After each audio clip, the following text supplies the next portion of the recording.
Génesis 42, vamos a leer todo el capítulo, versículos 1 a 38.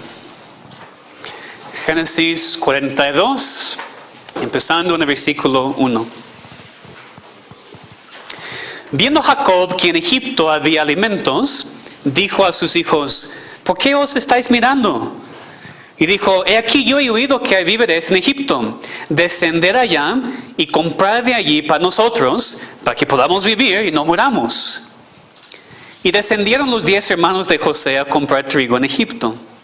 Mas Jacob no envió a Benjamín, hermano de José, con sus hermanos, porque dijo: no sea que le acontezca algún desastre. Vinieron los hijos de Israel a comprar entre los que venían, porque había hambre en la tierra de Canaán. Y José era el señor de la tierra, quien le vendía a todo el pueblo de la tierra. Y llegaron los hermanos de José y se inclinaron a él rostro a tierra. Y José, cuando vio a sus hermanos, los conoció. Mas hizo como que no los conocía y les habló ásperamente. Les dijo: ¿de dónde habéis venido? Ellos respondieron: de la tierra de Canaán, para comprar alimentos. José pues conoció a sus hermanos, pero ellos no le conocieron. Entonces se acordó José de los sueños que había tenido acerca de ellos. Y les dijo: espías sois, por haberlo descubierto del país habéis venido.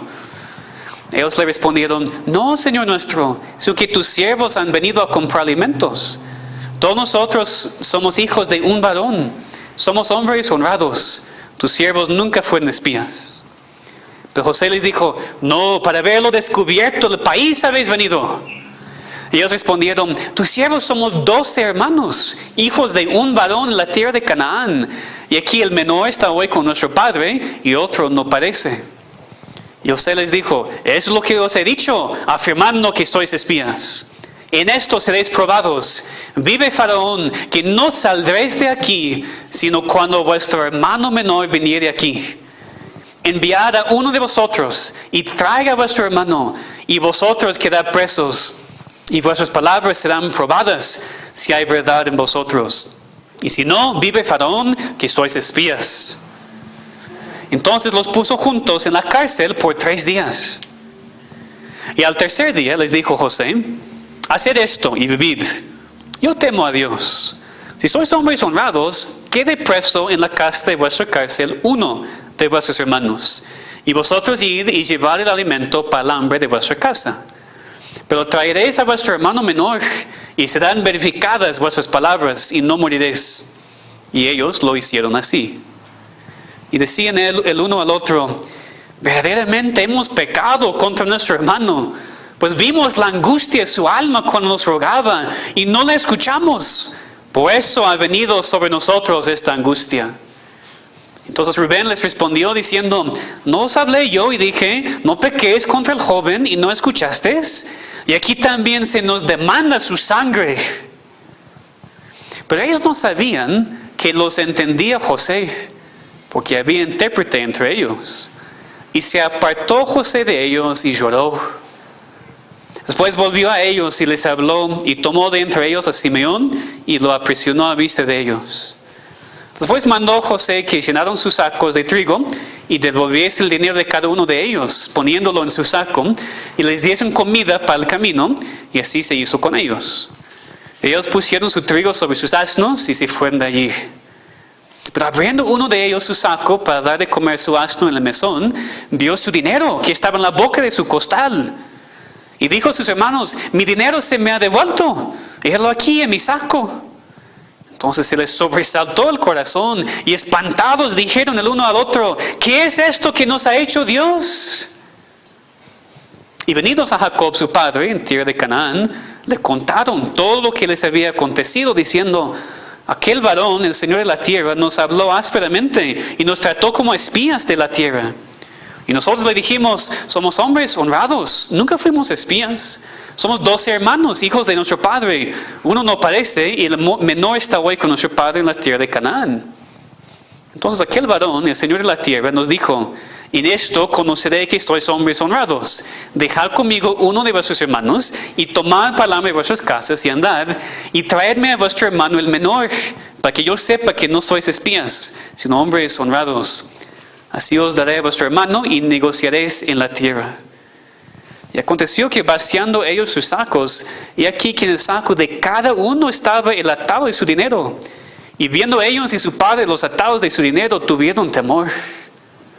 Entonces su padre Jacob les dijo: me habéis privado de mis hijos. José no parece, ni Simeón tampoco, y a Benjamín le llevaréis. Contra mí son todas esas cosas.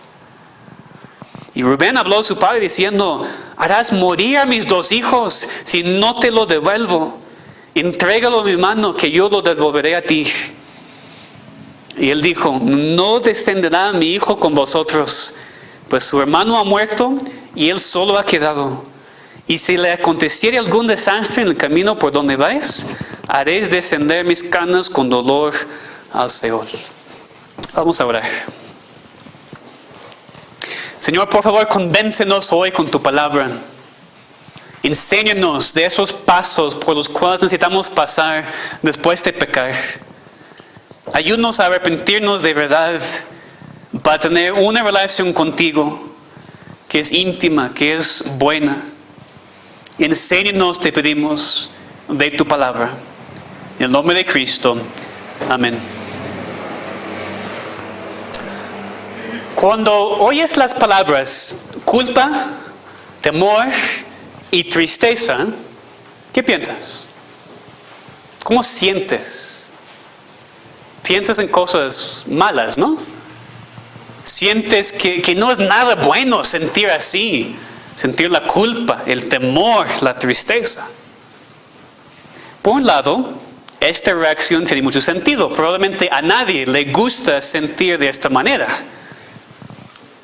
Pero honestamente, aunque esas palabras sí pueden tener un contexto negativo en nuestro mundo de hoy, para el cristiano son palabras muy importantes. Para el cristiano son palabras, de hecho, de ánimo. Porque describen 3 pasos por los cuales necesitamos pasar para llegar al arrepentimiento verdadero de nuestros pecados. Tendemos a veces a pecar y ni darnos cuenta. O pecar y no reconocer su grandeza, cuán malo es. Pero por eso Dios obra en nosotros, su pueblo, por medio de su palabra y por medio de su Espíritu Santo, para que sintamos la culpa, la convicción, para que sintamos el temor de Dios ante todo, y para que sintamos la tristeza. Necesitamos esas 3 cosas para poder arrepentirnos de nuestros pecados en verdad. Y esos tres sentimientos se ven claramente en esta historia de los hermanos de José. Aquí regresamos a ver la historia de sus hermanos. Hemos visto mucho de la vida de José en estas semanas pasadas, pero ahora por primera vez, desde el capítulo 37, vamos a ver algo de la vida de sus hermanos, sus 10 hermanos mayores, ante todo. Ya han pasado 13 años y nosotros ni hemos pensado en ellos, pero ahora sí. Porque si Dios va a usar a esos hombres, si Dios va a establecer las 12 tribus de Israel, por las cuales va a venir Cristo en el futuro, entonces Dios tiene que trabajar en las vidas de esos otros hermanos. Dios ha estado trabajando muchísimo en la vida de José, y ahora es tiempo para obrar también las vidas de sus hermanos. Imagínense cómo eran las conciencias de esos 10 hermanos después del lapso de 13 años. No sabemos si ellos habían hablado o pensado de lo que habían hecho a José en esos 13 años. No sabemos si habían intentado olvidar todo eso y ni pensar en ese día. No sabemos. Pero ahora, en esa situación planeada por Dios, ellos van a recordar lo que habían hecho y ser convencidos de sus pecados, para que se arrepientan y puedan ser usados por Dios.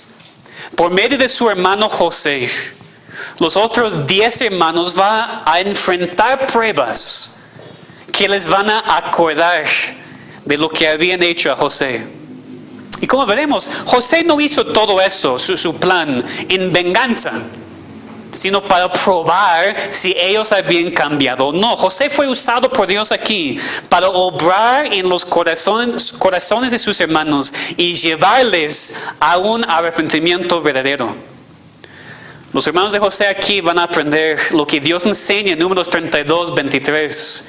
Tengan por seguro que su pecado los alcanzará. Vamos a ver el contexto de esta historia antes de enfocarnos en esos 3 pasos de la culpa, el temor y la tristeza. ¿Okay? Primero el contexto. Vemos aquí en este capítulo 42 que el hambre había afectado a todos en esta parte del mundo, no solamente a Egipto, sino a Canaán también. Recordamos que José en el capítulo anterior había interpretado los sueños de Faraón para decir, Dios va a dar 7 años de abundancia y después 7 años de hambre. 7 años de hambre gravísima, dice. Y José había sido levantado a una posición, la segunda más alta en todo Egipto, para prepararse, para preparar el país, recogiendo todo en los primeros 7 años, para tener suficiente para los prometidos 7 años de hambre. Y así fue. Eso es lo que pasó. 7 años de abundancia, después empezaron 7 años de hambre. Y dice que empezó el hambre en toda la tierra. Y solamente en Egipto había suficiente. Y por eso vinieron de todos los otros países en alrededor a Egipto para comprar alimento, porque no tenían nada. Y parte de toda la tierra que venían a Egipto era la familia de José. Su padre Jacob, sus 11 hermanos y sus familias. Leemos en el capítulo 42, versículos 1 a 5, que Jacob vio que había alimentos en Egipto y dijo a sus hijos, váyanse para comprar alimento para que no muramos. Tiene sentido. Entonces es lo que pasó. Se fueron a Egipto, pero esperen. Dios permitió todo eso por una razón. Recordamos, en la historia de José vemos en cada parte la providencia de Dios. Dios permitió esta hambre en parte para esta reunión, para que los hermanos de José pudieran salir de Canaán y ir a Egipto, que no hubieran hecho en otra situación, pero tuvieran que hacerlo. Necesitamos comida. Se fueron. Dios permitió eso para que pudieran inclinarse ante José, como fue el sueño, y tener esta reunión. Y vemos que cuando ellos llegaron a Egipto, que no fue tan fácil como pensaban. Ellos pensaban, no, vamos a llegar, pagar, regresar a la casa. Pero no, por dice versículo 6, José era el Señor de la tierra, quien le vendía a todo el pueblo de la tierra. Y llegaron los hermanos de José y se inclinaron a él rostro a tierra. Entonces, eso no es un oficio desconocido a quien llegan para pedir alimentos, sino es su hermano. Él se da cuenta, José se da cuenta de esto inmediatamente. Ellos no. ¿Por qué? Bueno, piensen, ellos probablemente no habían cambiado tanto en 13 años, pero José sí. Ya sin barba, ya vestido como egipcio, ya como líder en el país. Ellos no podían imaginar eso. Entonces José reconoce a ellos no reconocen a él, no conocen a él. Y en la voluntad de Dios, José empieza con un plan.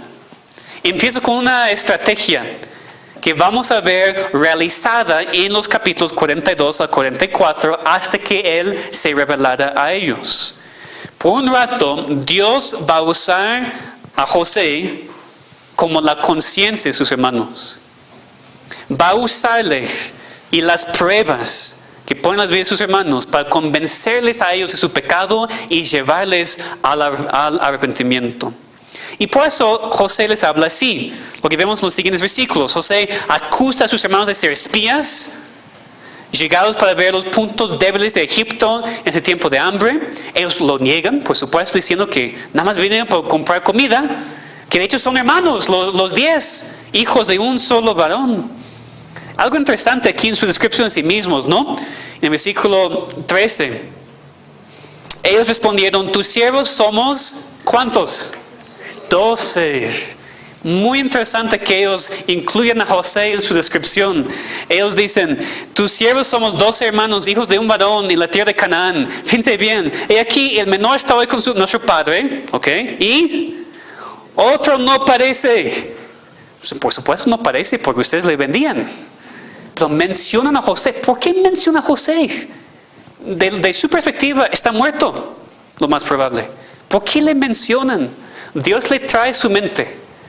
Porque en este momento Dios va a convencerles a ellos de su pecado. Dios va a hacerles sentir la culpa por lo que habían hecho. Y por eso empiezan a pensar en José, el otro que no parece.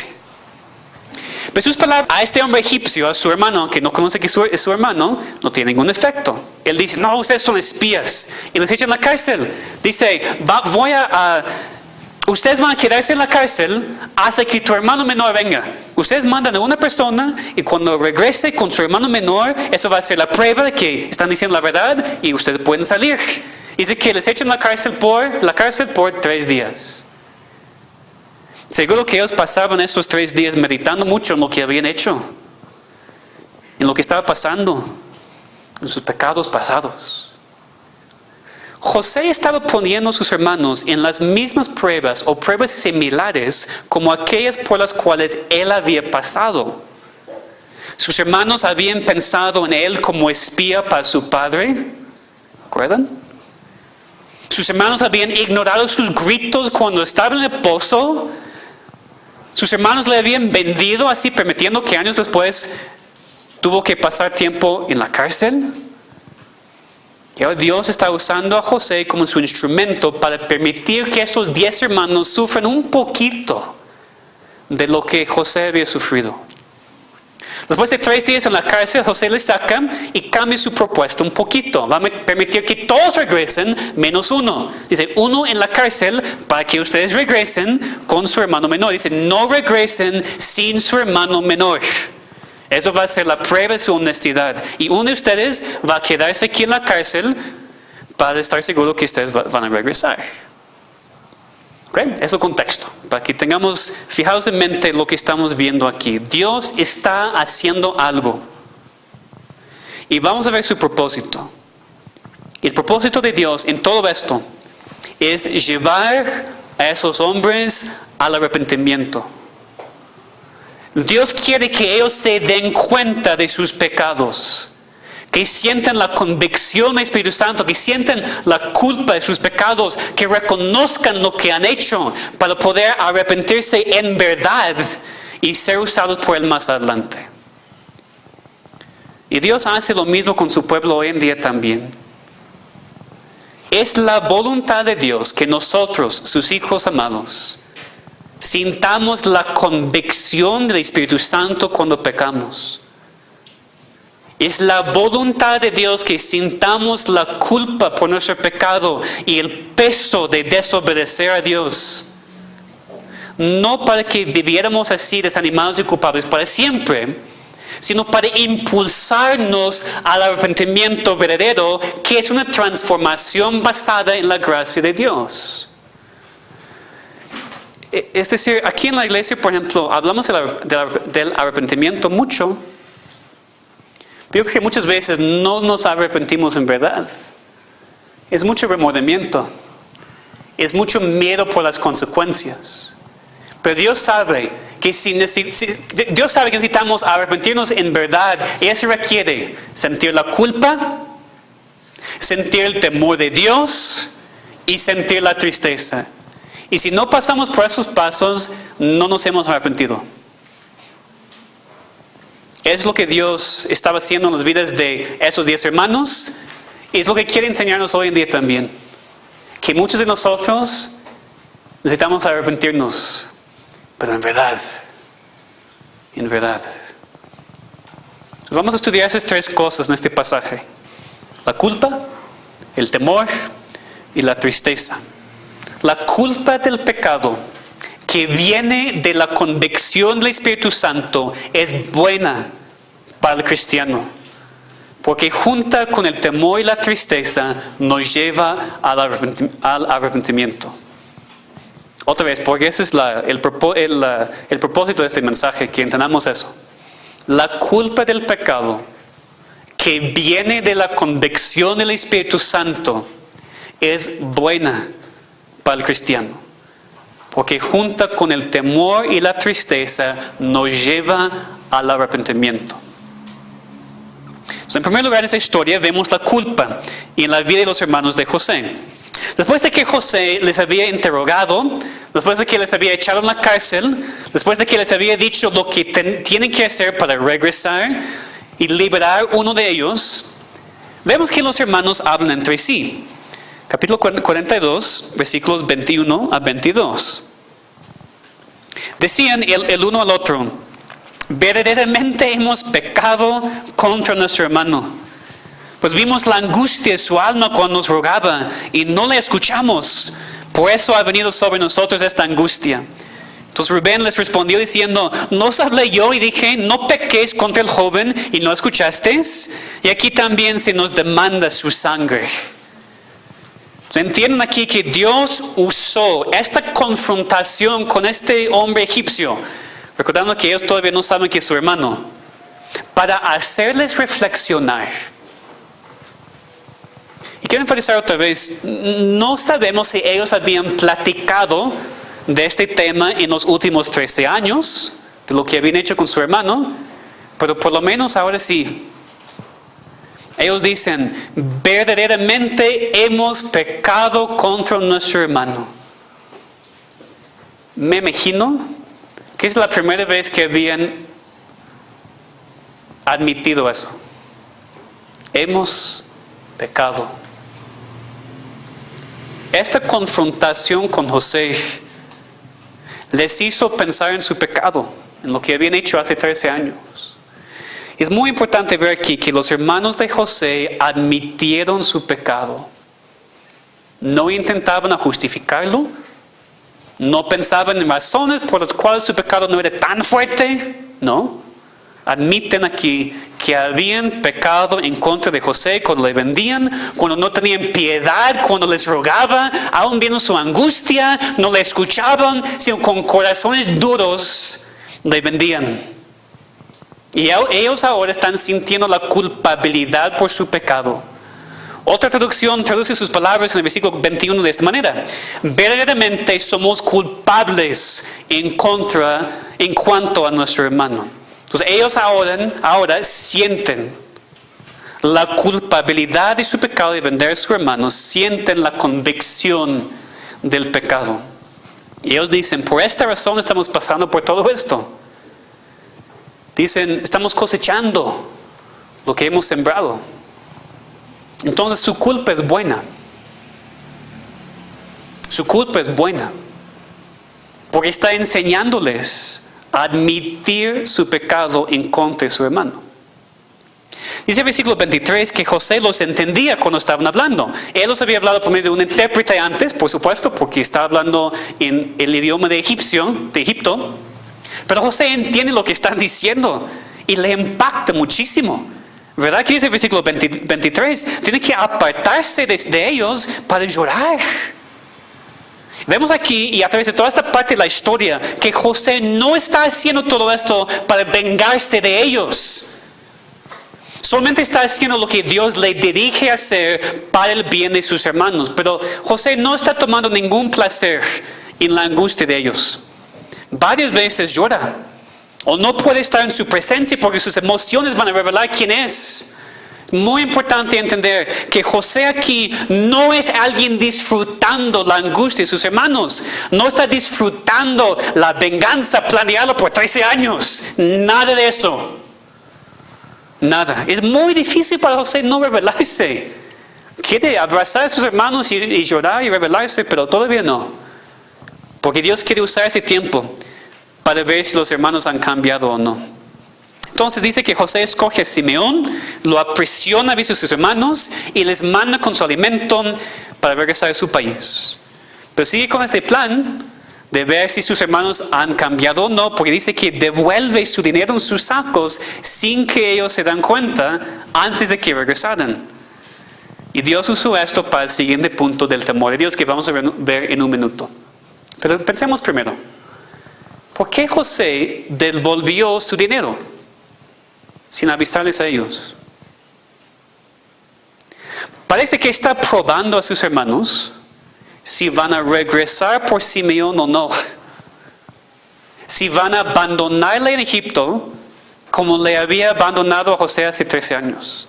O si hubieran cambiado. Por eso esta prueba. Dios está usando a José para demostrar los cambios en sus hermanos. Para ver si realmente se han arrepentido de su pecado o no. Entonces la primera cosa que vemos en esta historia como parte de la obra de Dios para llevar a sus hombres al arrepentimiento es la culpa. La convicción de su pecado, el entendimiento y la aceptación de que habían pecado. La siguiente cosa que vemos en esta historia es el temor. Específicamente el temor de Dios. Leamos los versículos 27 y 28. Pero abriendo uno de ellos su saco para darle comer su asno en el mesón, vio su dinero que estaba en la boca de su costal. Y dijo a sus hermanos: mi dinero se me ha devuelto, helo aquí en mi saco. Entonces se les sobresaltó el corazón y espantados dijeron el uno al otro: ¿qué es esto que nos ha hecho Dios? Versículo 35 dice que aconteció que vaciando a ellos sus sacos, y aquí en el saco de cada uno estaba el atado de su dinero. Y viendo a ellos y su padre los atados de su dinero, tuvieron temor. Fíjense bien las palabras de ellos en el versículo 28. ¿Qué es esto que nos ha hecho Dios? Interesante, ¿no? ¿Por qué mencionan a Dios? ¿Por qué no dijeron: ¿qué ha hecho este hombre egipcio? Nos aborrece tanto que quiere hacer cualquier cosa para poder acusarnos la siguiente vez que venimos? ¿Por qué no dijeron eso? Eso hubiera sido natural, ¿no? ¿Qué nos ha hecho este hombre egipcio? No. ¿Qué nos ha hecho Dios? ¿Por qué? Ellos, posiblemente por primera vez, ven la mano de Dios en esa situación. Esa es la primera vez en toda la historia de las vidas de esos 10 hermanos que ellos usan el nombre de Dios. Es la primera vez. La primera vez que ellos mencionan a Dios. Tienen miedo de lo que está pasando. Dice que tienen un temor de la situación. Pero tal vez por la primera vez en sus vidas, este temor es por lo menos en parte un temor de Dios. Ellos entienden que este problema no es mera coincidencia, no es pura mala suerte. No, dicen: Dios está haciendo algo. Dios está dirigiendo y corrigiendo y ejerciendo su soberanía en sus vidas. Y se dan cuenta y temen. Que es bueno. Muy bueno el temor de Dios. Y el temor de Dios es algo importantísimo. El temor de Dios es esencial para la vida del creyente. No puedes vivir como cristiano sin el temor de Dios. No puedes. Por eso Salomón dijo en Proverbios 1:7: el principio de la sabiduría es el temor de Jehová. Este temor de Dios, para que entendamos bien, no es el miedo de su juicio. No es el miedo del infierno. Porque el Hijo de Dios ya ha sido salvo de esas cosas por la sangre de Cristo. ¿Okay? Entiendan, no es este tipo de miedo. El temor de Dios es reverenciarle a Él. Es cuando la criatura demuestra la reverencia para el Creador. Es cuando el súbdito demuestra la reverencia al soberano. Es entender cuán grande es Dios y por ende obedecerle, respetarle, someternos a Él y adorarle con todo nuestro ser. Ese es el temor de Dios. Es enfocarnos tanto en la santidad de Dios que el pecado nos da asco. Es enfocarnos tanto en la perfección de Dios que sentimos el peso, que es la blasfemia en contra de Dios cuando pecamos. ¿Tú tienes el temor de Dios? o pecas y ni piensas en él?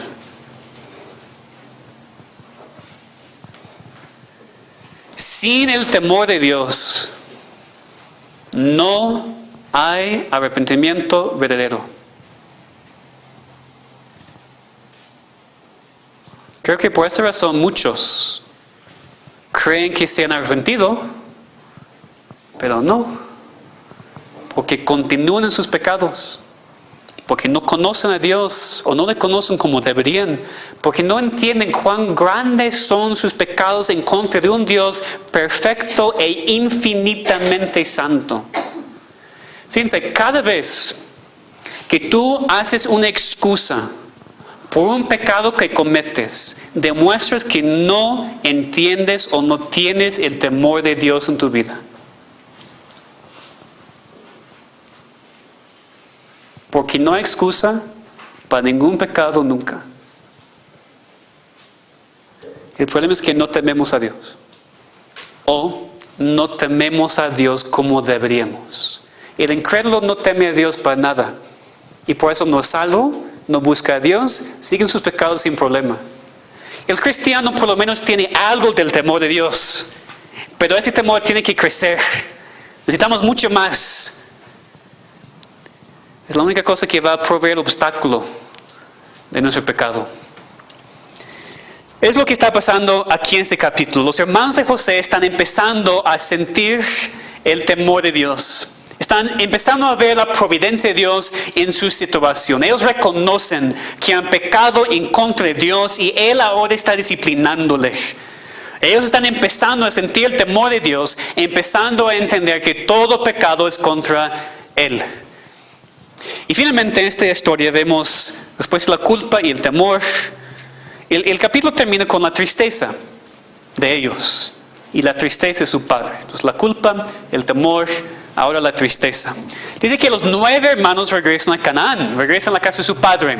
Y por supuesto ya tienen que decirle a su papá lo que había pasado, porque les falta Simeón. Ustedes saben que la vez pasada en cuanto a José, ellos mentían. No sabemos lo que pasó. Ahora no. Ahora no. Ellos dicen toda la verdad.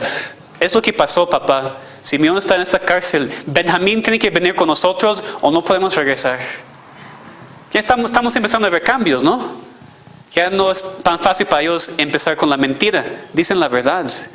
Pero vemos aquí mucha tristeza porque cuando Jacob recibe esas noticias, dice el versículo 36, entonces su padre Jacob les dijo, me habéis privado de mis hijos. José no parece, ni Simeón tampoco, y a Benjamín le llevaréis. Contra mí son todas esas cosas.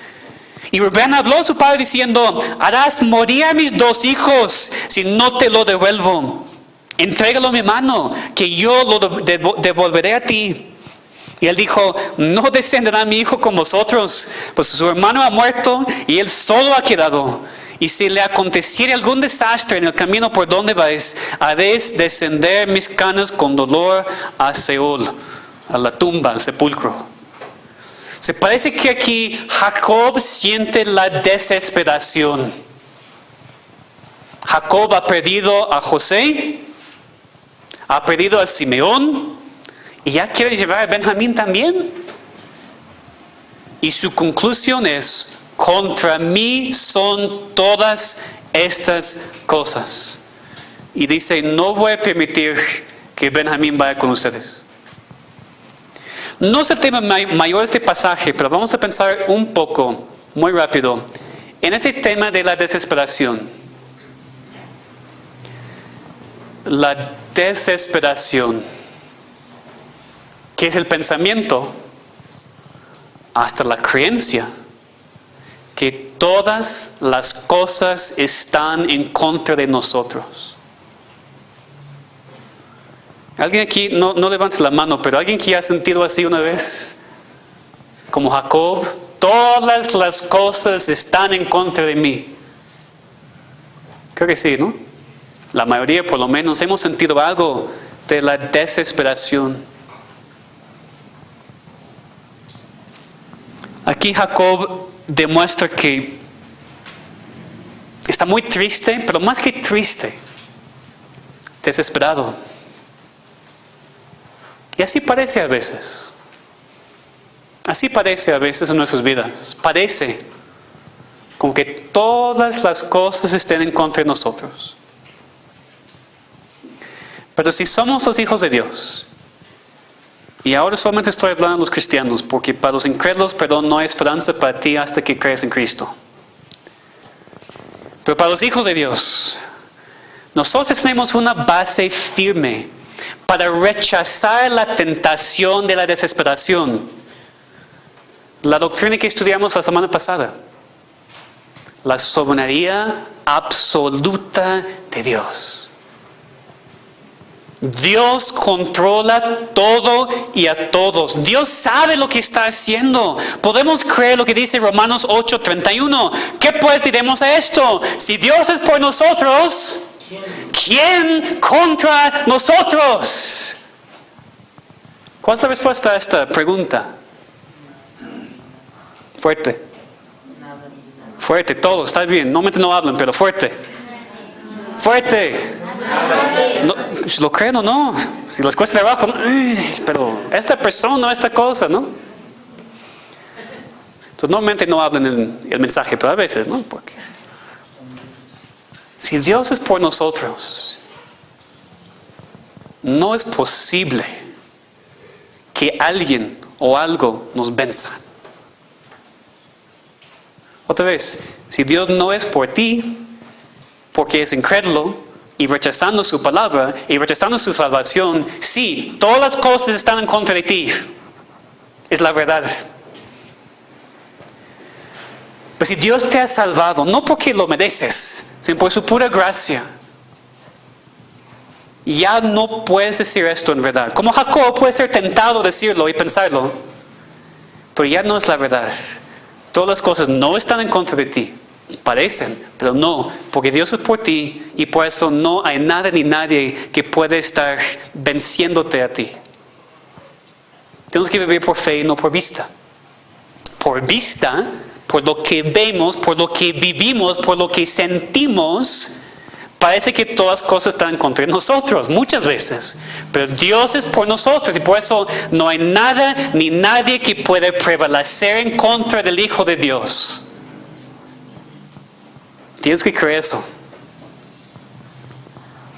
Regresando a la historia, vemos que aquí Rubén intenta consolar a su padre, diciéndole que él puede hacer morir a sus dos hijos si no regresa con Benjamín. Una promesa fuertísima.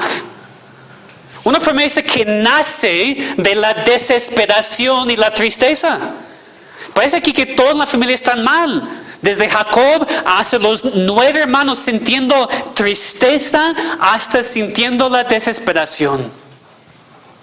Y fíjense, hermanos, la desesperación no está bien, pero la tristeza puede ser muy sana. Decir, no, pero yo he escuchado que Dios no quiere que seamos tristes. Mentira. Mentira.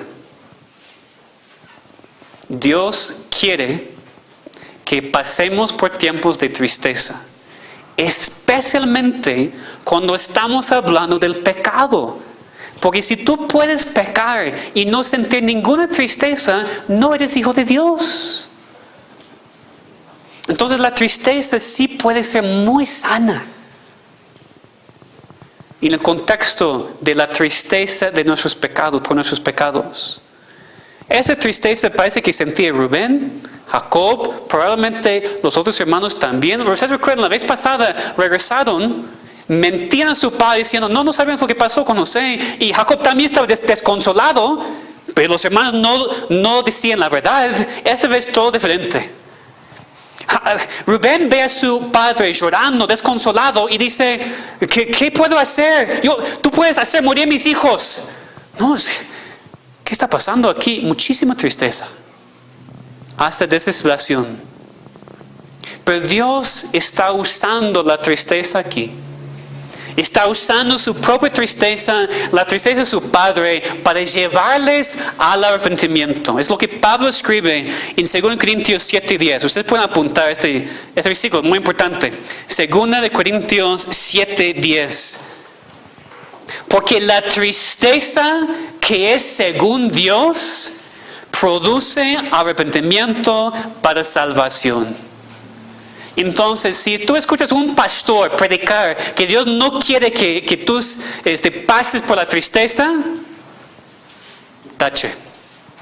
La Biblia dice, la tristeza que es según Dios.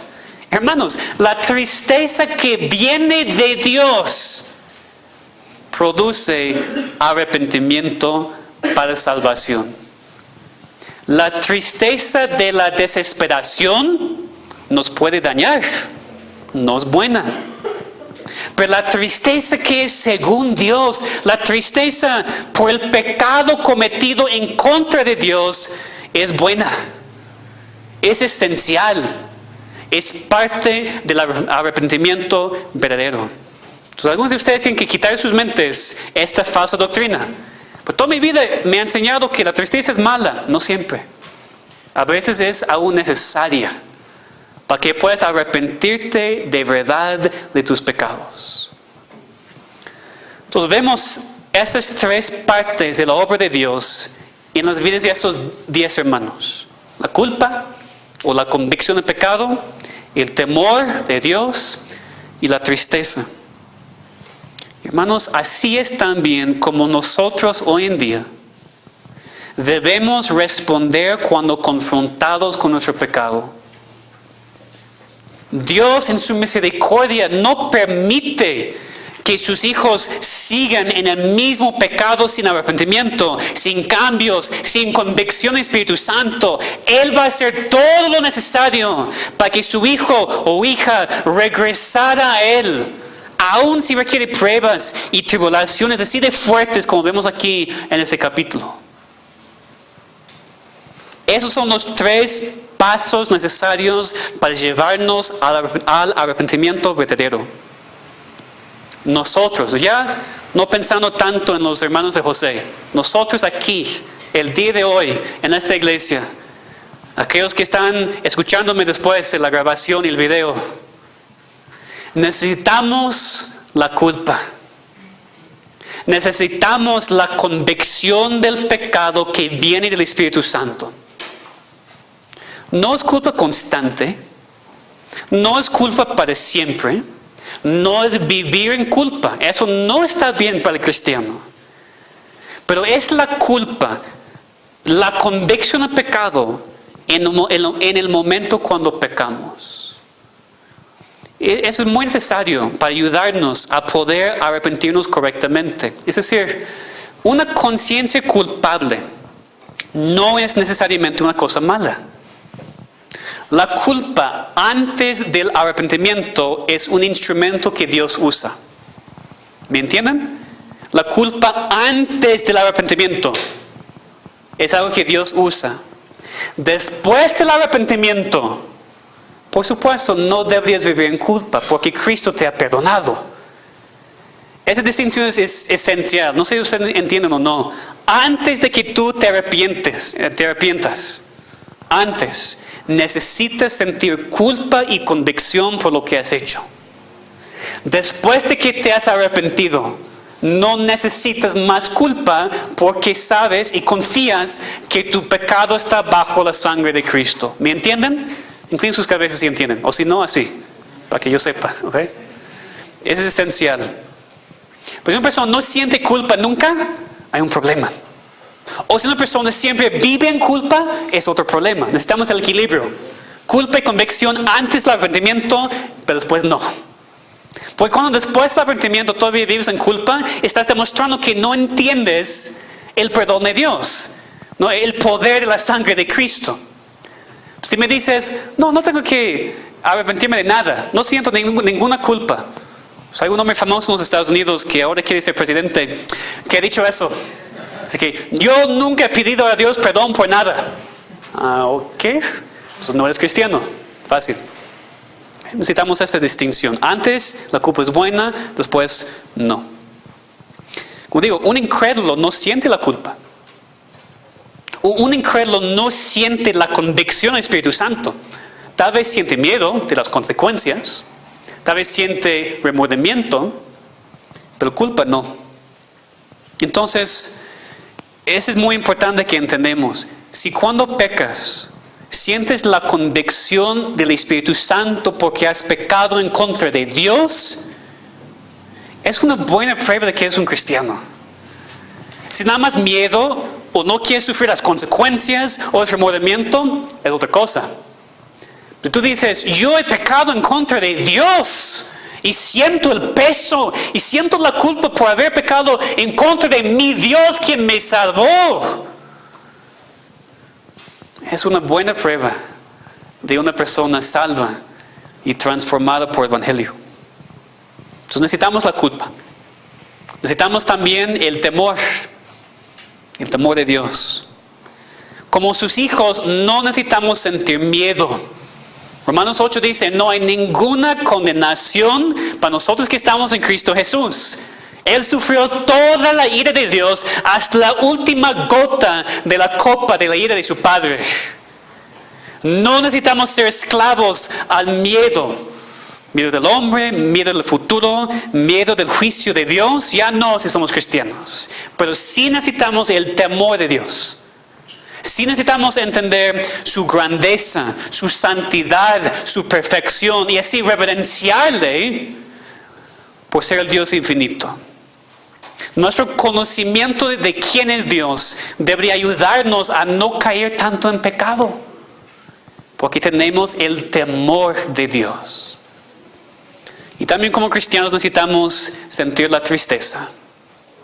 Necesitamos sentir mal por nuestros pecados. Necesitamos no poder tomar a la ligera lo que hemos hecho. No significa que tenemos que llorar cada vez. Cada persona es diferente en su personalidad. Pero si puedes pecar en contra de Dios y no sentir ninguna tristeza, hay un problema. Entonces examínate. Porque tú necesitas entender lo que Dios requiere y lo que Dios usa en llevarte al arrepentimiento verdadero. Cuando pecas, ¿sientes la culpa en tu conciencia? ¿Sientes la convicción del pecado que viene del Espíritu Santo? ¿O no te afecta para nada? Por ejemplo, cuando decides conscientemente, no por emergencia, decides conscientemente no voy a la iglesia el domingo, ¿eso te afecta? ¿O dices, no es tan importante? Nada más un ejemplo. No tenemos tiempo para más ejemplos. Piénsalo. ¿Qué sientes? Cuando pecas, ¿te das cuenta de que lo has hecho en contra de Dios? No solamente contra de tu hermano, padre, hermano en Cristo, no. Cada pecado que cometes, cada mentira, cada pensamiento malo, cada actitud incorrecta es un pecado en contra de Dios. ¿Cómo sientes o qué sientes cuando digo eso? ¿Nada? Peligroso. Necesitamos el temor de Dios. Vamos a estudiar el tema del arrepentimiento más en 15 días, cuando regresamos a este pasaje. Ahora estamos enfocándonos mucho más en lo que Dios usa para llevarnos al arrepentimiento. En 15 días vamos a ver más qué es el arrepentimiento. Pero por lo menos entendemos qué es confesar el pecado, admitir que es pecado, confesarlo y en el poder de Dios intentar no hacerlo más. Es la lucha para no regresar al mismo pecado. Entonces, estas tres cosas son muy importantes para el cristiano. Pero no solamente para el cristiano. Y así terminando. El enfoque de este pasaje es en los hijos de Dios. Cómo Dios obró en esos 10 hermanos para empezar a llevarles al arrepentimiento. Pero estas tres cosas, la culpa, el temor y la tristeza, son cosas esenciales también para cada incrédulo. Cada persona aquí es en Cristo. Tú necesitas sentir la culpa por tus pecados. No solamente admitir que a veces fallas, sino entender que pecas en contra de un Dios santo y perfecto. Escuchen, tú pecas en contra de un Dios quien tiene todo el derecho a mandarte directamente al infierno por tus pecados que has cometido en contra de Él. ¿Tú crees en un Dios así? ¿Un Dios que tiene derecho a mandarte al infierno? Necesitas la culpa, el temor de este Dios. En el sentido para el incrédulo es miedo. Deberías sentir miedo si no eres hijo de Dios, porque Él tiene derecho a hacerte morir para siempre. Necesitas culpa, temor y tristeza, porque hasta que sientas estas tres cosas nunca vas a arrepentirte en verdad. Te vas a decir, no, Dios, ayúdame para que esta persona regrese, ayúdame para que tenga mejor trabajo, ayúdame para...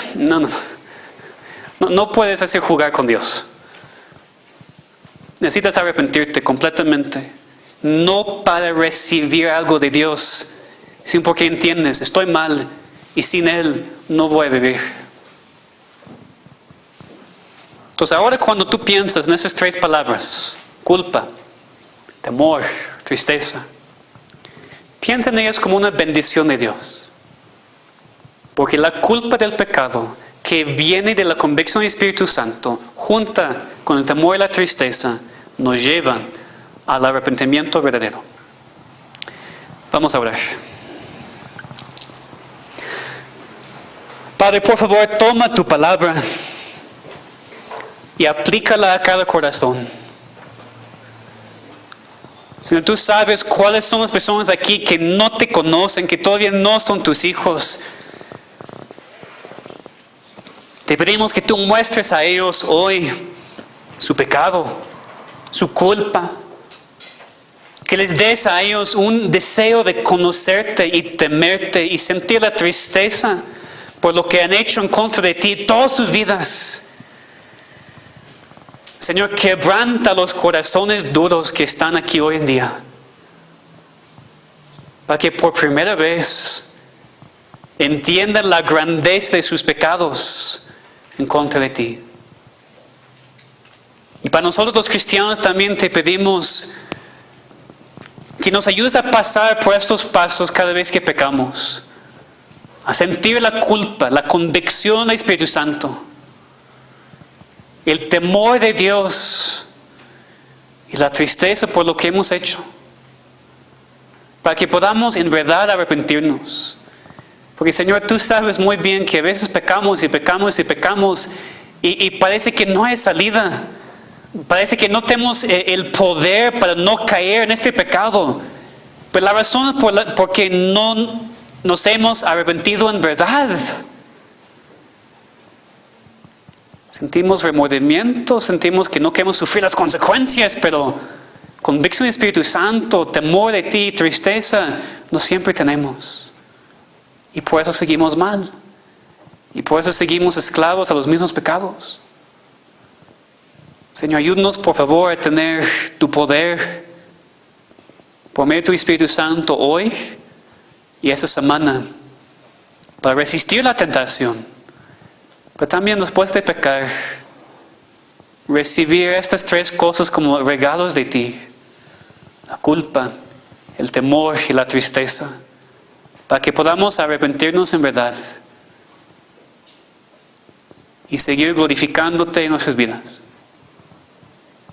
Señor, ayúdanos. Ayúdanos individualmente, ayúdanos como iglesia a no tomar a la ligera ningún pecado. Convéncenos, Señor. Te pedimos en el nombre de Cristo. Amén.